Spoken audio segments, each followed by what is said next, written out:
Good morning जी, बहुत स्वागत है आप सभी का। आपके साथ मैं हूं अंजलि मुदगल। 3 कृषि कानूनों पर जारी गतिरोध के बीच संयुक्त किसान मोर्चा ने पीएम मोदी को चिट्ठी लिखी है। संयुक्त किसान मोर्चा ने प्रधानमंत्री से दोबारा वार्ता शुरू करने के लिए तुरंत दखल देने की मांग की है। किसानों ने चिट्ठी में कहा है कि सरकार हमारी मांगों को माने और तीनों कृषि कानूनों को खत्म करे। संयुक्त किसान मोर्चा ने चिट्ठी में कहा कि 26 मई को दिल्ली की सीमाओं पर हमारे आंदोलन के 6 महीने पूरे हो जाएंगे। इस दौरान किसानों ने अपना संघर्ष जारी रखा है। इसी दिन सरकार भी अपने 7 साल पूरे करेगी। इस दिन किसान संगठन काला दिवस के रूप में मनाएंगे। किसान मोर्चा ने कहा कि सरकार के साथ 11 दौर की बैठक हुई, लेकिन इसके बावजूद भी आंदोलनकारी किसानों की मांगों को नहीं माना गया। सरकार ने 22 जनवरी 2021 के बाद से बातचीत के दरवाजों को बंद कर दिया। हमने आंदोलन के दौरान अपने 470 साथियों को खो दिया। चिट्ठी में संयुक्त किसान मोर्चा ने यह भी कहा कि कोरोना महामारी के बावजूद देश के अन्नदाता 6 महीने सड़कों पर रहने को मजबूर है। संयुक्त किसान मोर्चा ने कहा कि किसान अपनी मांग पर अड़िग है। तीनों कृषि कानूनों को वापस लिया जाए और एमएसपी की कानूनी गारंटी दी जाए।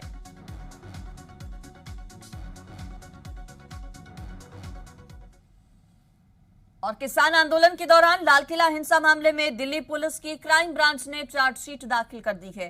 क्राइम ब्रांच ने दिल्ली की 30 हजारी कोर्ट में मुख्य चार्जशीट दाखिल की। चार्जशीट में दीप सिद्धू समेत करीब 16 लोगों को आरोपी बनाया गया। 17 मई को क्राइम ब्रांच की एसआईटी ने मुख्य चार्जशीट दाखिल की थी। करीब 3000 पन्नों की चार्जशीट में 350 पन्ने बेहद अहम हैं। चार्जशीट में 16 लोगों को आरोपी बनाया गया। चार्जशीट में सबसे अहम दीप सिद्धू का नाम है। सूत्रों के मुताबिक चार्जशीट में आरोपियों ने किसान नेताओं को जिम्मेदार ठहराया। आरोपियों के मुताबिक बॉर्डर पर बैठे किसानों के भाषण से प्रभावित होकर हिंसा की गई। चार्जशीट में सबसे अहम सबूत आरोपियों के mobile location, CCTV footage, mobile video, social media पर किए गए लाइव, गवाहों के बयान, इसके अलावा घायल पुलिसकर्मियों के बयान भी शामिल हैं।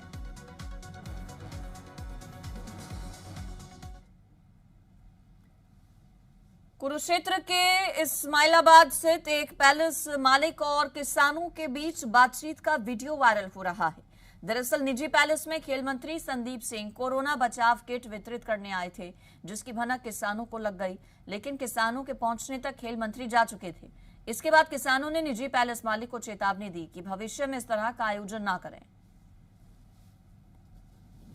सोच ली बाइकाट हो जाएगा।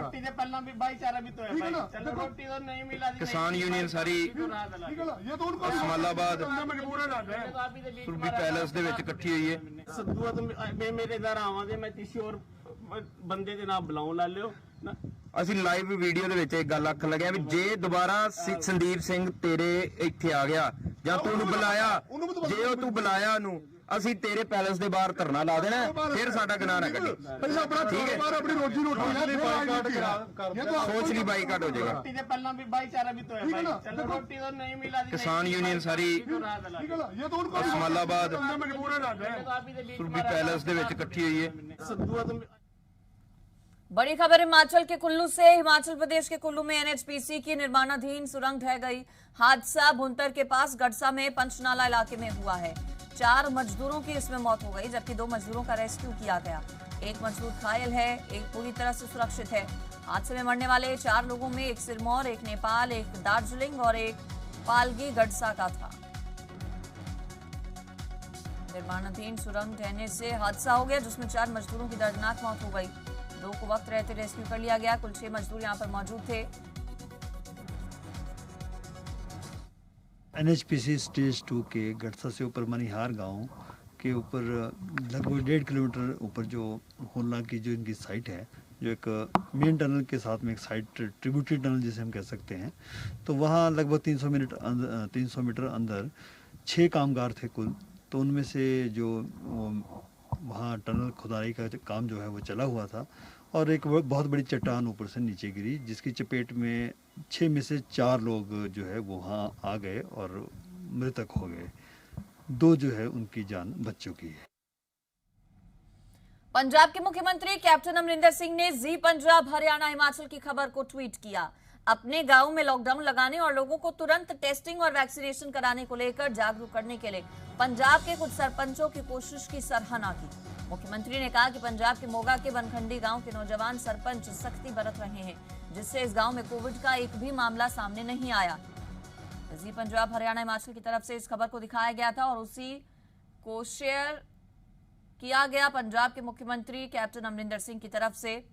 ये ट्वीट मुख्यमंत्री ने किया पंजाब के, और इस गांव में जिस तरह से सरपंचों की तरफ से काम किया जा रहा है कोरोना के खिलाफ, उसकी सराहना भी मुख्यमंत्री कैप्टन अमरिंदर सिंह ने की।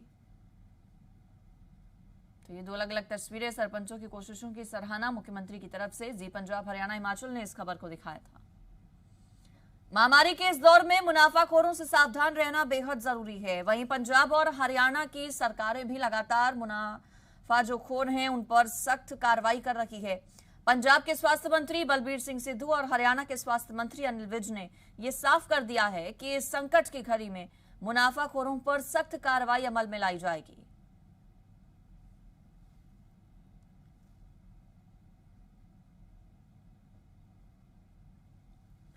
पंजाब के हेल्थ मिनिस्टर बलबीर सिद्धू ने कहा कि मनमाने बिल वसूलने पर प्राइवेट अस्पतालों और लैब के खिलाफ कार्रवाई होगी। उन्होंने कहा कि प्राइवेट अस्पताल और लैब अपने रेट डिस्प्ले करें। उन्होंने कहा कि महामारी में मुनाफाखोरी करने वालों पर सख्ती बरती जाएगी।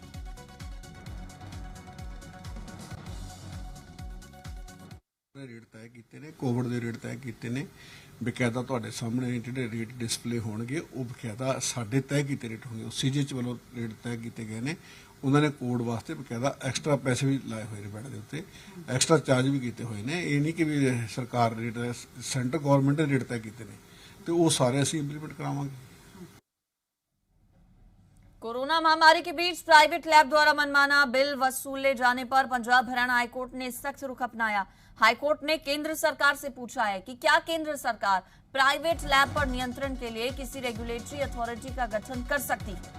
साथ ही हाईकोर्ट ने ब्लैक फंगस के इलाज में इस्तेमाल होने वाले एम्फोटेरिसिन बी इंजेक्शन की उपलब्धता पर केंद्र, पंजाब, हरियाणा और चंडीगढ़ से जवाब तलब किया।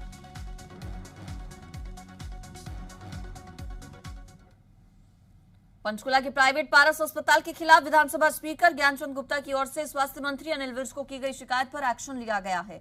स्वास्थ्य मंत्री अनिल विज ने इस मामले में 3 सदस्यीय उच्च स्तरीय कमेटी का गठन किया। शिकायत में अस्पताल प्रबंधन की पुरानी अनियमितताओं का भी जिक्र है।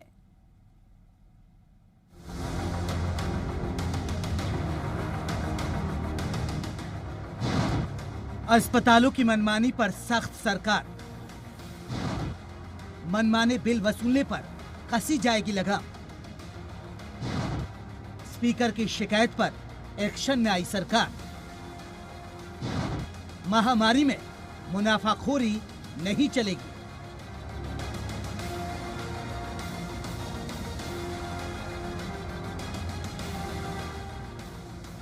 जी हां, अगर महामारी में मुनाफाखोरी की तो अब खैर नहीं, क्योंकि हरियाणा के पंचकुला में प्राइवेट अस्पताल पारस पर शिकंजा कसने वाला है। पारस अस्पताल पर कोरोना मरीजों से मनमाने बिल वसूलने के आरोप पर स्वास्थ्य मंत्री अनिल विज सख्त हो गए हैं। अनिल विज ने इसके लिए 3 सदस्य कमेटी का गठन कर 1 हफ्ते में रिपोर्ट मांगी है। जांच कमेटी गठित की है। ये 3 सदस्यीय समिति होगी और जिसकी अध्यक्षता मेडिकल एजुकेशन के डायरेक्टर डॉक्टर शलीन करेंगे और एक चीफ अकाउंटेंट इसमें रखा गया है। इनको 7 दिन में रिपोर्ट देने के लिए कहा गया है। जो रिपोर्ट आएगी उसके ऊपर सख्त से सख्त कार्रवाई की जाएगी।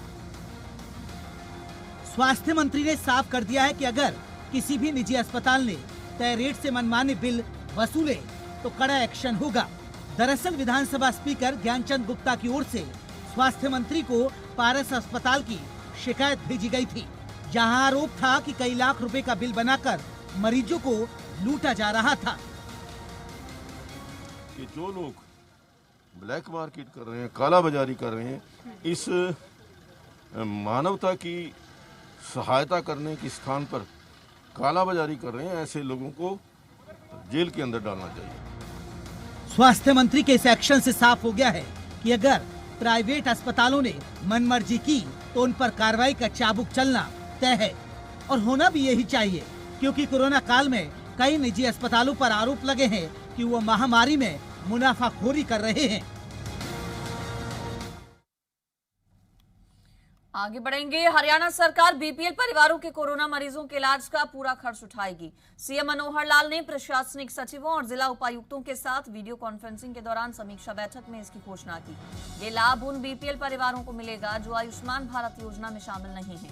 मुख्यमंत्री ने कोरोना संक्रमण की चेन तोड़ने के लिए आंदोलनकारी किसानों से बातचीत कर कोरोना के खतरे से अवगत कराने के भी निर्देश दिए। मुख्यमंत्री ने ब्लैक फंगस बीमारी के उपचार के लिए हर मेडिकल कॉलेज में 20-20 बेड रिजर्व रखने के निर्देश दिए। मुख्यमंत्री ने गांवों में डोर टू डोर दौरा करने वाली टीम्स में शामिल सदस्यों की प्राथमिकता से वैक्सीनेशन करने के भी आदेश दिए।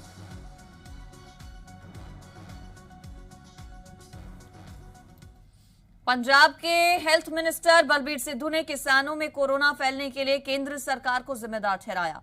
बलबीर सिद्धू ने कहा कि केंद्र को तीनों कृषि कानून रद्द कर देने चाहिए ताकि आंदोलनकारी किसान अपने घर जा सकें। स्वास्थ्य मंत्री ने बताया कि दिल्ली से पंजाब में लौट रहे किसानों का कोविड टेस्ट किया जा रहा है। चिंता वाली गल हैगी है। मैं तुहानू ये गल कहनी चाहना कि भी इहदे लई भी सीधे तौर पर सेंटर गवर्नमेंट जिम्मेवार हैगी है। सेंटर गवर्नमेंट नूं जे ये सारा कुछ पोस्टपोन करना चाहिए सी, बकायदा जिहड़े कानून सी रद्द कर दिंदे, प्लस लोकां दी जान खेडण दा उन्हां नूं कोई राइट नहीं है। अज जे उत्थों कोई स्प्रैड हो रहा है तो इट मीन जो सेंटर गवर्नमेंट बदौलत हो रहा है। कल असी बकायदा एक मिशन फतेह 2 जिहड़ा पिंड अभियान जिहड़ा असी शुरू किया है वो पिंडां वास्ते किया है। उत्थे किसानी भी मजदूरी भी जिन्ने भी लोग जिहड़े पिंडां 'च वसदे ने उन्होंने बड़ा बरीकी दे नाल असी उन्हां दा ट्रेसिंग टेस्टिंग करांगे ताकि कोई भी एक बंदा डायग्नोज होने तो रह ना जाए कि ये बंदे में प्रॉब्लम हैगी है, जिन्होंने कोई फ्लू है, चाहे फीवर है, चाहे कोई दूसरा कोई खांसी जुकाम या कोई इदां भी है, वो सामने आ जाए। संगरूर के गुरुद्वारा ननकाना साहिब में एसजीपीसी की तरफ से बनाए गए 25 बेड वाले कोविड केयर सेंटर की अकाली दल प्रधान सुखबीर बादल ने शुरुआत की। इस मौके पर सुखबीर बादल ने पंजाब सरकार को जमकर आड़े हाथों लिया। उन्होंने आरोप लगाया कि पंजाब सरकार के अस्पतालों में L3 लेवल की सुविधा नहीं है और पंजाब सरकार लोगों की मौत होने के बाद ही हरकत में आती है। उन्होंने बताया कि एसजीपीसी वैक्सीन खरीद रही है और जल्द वैक्सीनेशन कैंप लगाए जाएंगे। उन्होंने पंजाब सरकार से सवाल किया कि अगर एसजीपीसी वैक्सीन खरीद सकती है तो पंजाब सरकार क्यों नहीं खरीद सकती। सुखबीर बादल ने पंजाब सरकार को वैक्सीन खरीद के लिए तुरंत फंड जारी करने की नसीहत दी। 22 ਜ਼ਿਲ੍ਹਿਆਂ ਵਿੱਚੋਂ 17 ਜ਼ਿਲ੍ਹਿਆਂ ਵਿੱਚ ਹੈ ਨਹੀਂ ਕੁਝ ਆਈਸੀਯੂ ਦਾ, ਜੇ ਨਾ ਵੈਂਟੀਲੇਟਰ ਹੈ ਕੁਝ ਵੀ ਨਹੀਂ। 17 ਜ਼ਿਲ੍ਹਿਆਂ ਆਈ ਕਾਰਨ ਮੌਤਾਂ ਹੋ ਰਹੀਆਂ ਕਿਉਂਕਿ ਜਦੋਂ ਲੋਕੀ ਭੱਜਦੇ ਆ ਹਸਪਤਾਲ, ਉੱਥੇ ਹਸਪਤਾਲ ਵੈਂਟੀਲੇਟਰ ਹੈ ਨਹੀਂ ਤੇ ਲੋਕਾਂ ਦੀ ਮੌਤਾਂ ਹੋ ਰਹੀਆਂ। ਦੂਜੇ ਸੂਬਿਆਂ 'ਚ ਕਿਉਂ ਨਹੀਂ ਇੰਨੀਆਂ ਮੌਤਾਂ ਹੋ ਰਹੀਆਂ? ਕਿਉਂਕਿ ਉੱਥੇ ਵੈਂਟੀਲੇਟਰ ਆਈਸੀਯੂ ਦਾ ਹਰ ਜ਼ਿਲ੍ਹੇ 'ਚ ਪ੍ਰਬੰਧ ਹੈ, ਆਪਣੇ नहीं है, कमी इस कर दी है। हरियाणा के पूर्व सीएम और नेता विपक्ष भूपेंद्र सिंह हुड्डा ने कोरोना की दूसरी लहर का सामना कर रहे प्रदेशवासियों के नाम खुली चिट्ठी लिखी। उन्होंने प्रदेशवासियों से संकट की घड़ी में राजनीति, धर्म, जाति, वर्ग, इसके अलावा वर्ण और क्षेत्र की सभी दीवारों को गिराने की अपील की। उन्होंने कहा कि महामारी का राजनीतिकरण नहीं, मानवीयकरण होना चाहिए। नेता विपक्ष ने कहा कि मुश्किल घड़ी में किसी की आलोचना करने का लाभ नहीं है। उन्होंने चिट्ठी में लिखा है कि ये लड़ाई सबकी साझी है। सरकार की सत्ता और समाज की जीवनमान सत्ता मिलकर महामारी के संकट को साहस से पराजित कर सकते हैं। उन्होंने जनता से कोरोना काल में जीवन शैली, खान पान, सामाजिक रिवाजों और व्यवहार में परिवर्तन लाने की अपील की।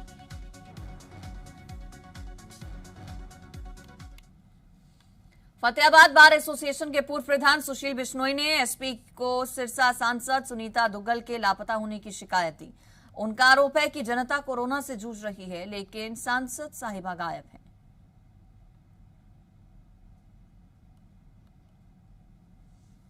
कोरोना महामारी चल रही है। सिरसा लोकसभा क्षेत्र में श्रीमती सांसद सुनीता दुग्गल जी हैं और पिछले काफी समय से सिरसा क्षेत्र में नहीं दिखाई दे रही। जनता त्राही त्राही कर रही है, मची हुई है, हाहाकार मची हुई है। हम लोग जनमानस चाहते हैं कि हमारा सांसद चुना जाएगा तो हमारी बहुत मदद करेगा, पर सांसद आज सिरसा लोकसभा क्षेत्र का रहने वाला ही नहीं है, इसलिए जनता को ढूंढना ही मिल नहीं रहा है। और जनता ने अपना सांसद इस उम्मीद से चुना था कि हमारा दुख की घड़ी में काम आएगा। आज वो सांसद हमें मौके पे मिल ही नहीं रही है। पूर्व सीएम वीरभद्र सिंह के बेटे और शिमला ग्रामीण से विधायक विक्रमादित्य सिंह ने कोविड टीकाकरण की धीमी रफ्तार को लेकर सरकार पर निशाना साधा। उन्होंने राज्य सरकार से 18 से 44 आयु वर्ग के टीकाकरण अभियान में तेजी लाने की मांग की। विक्रमादित्य सिंह ने कोरोना के बढ़ते मामलों को लेकर राज्य सरकार को जिम्मेदार ठहराया। उन्होंने कोरोना संक्रमण को रोकने के लिए सरकार के इंतजामों को नाकाफी बताया। विधायक विक्रमादित्य सिंह ने शिमला ग्रामीण और पूर्व मुख्यमंत्री वीरभद्र सिंह के अर्की विधानसभा क्षेत्र को सैनिटाइजर, मास्क, पीपीई किट और ऑक्सीमीटर चुने प्रतिनिधियों के जरिए पंचायतों को भेजे। विक्रमादित्य सिंह ने अपने विधानसभा क्षेत्र में 2 एम्बुलेंस शुरू करने की बात भी कही, ताकि मरीजों को समय पर अस्पताल पहुंचाया जा सके।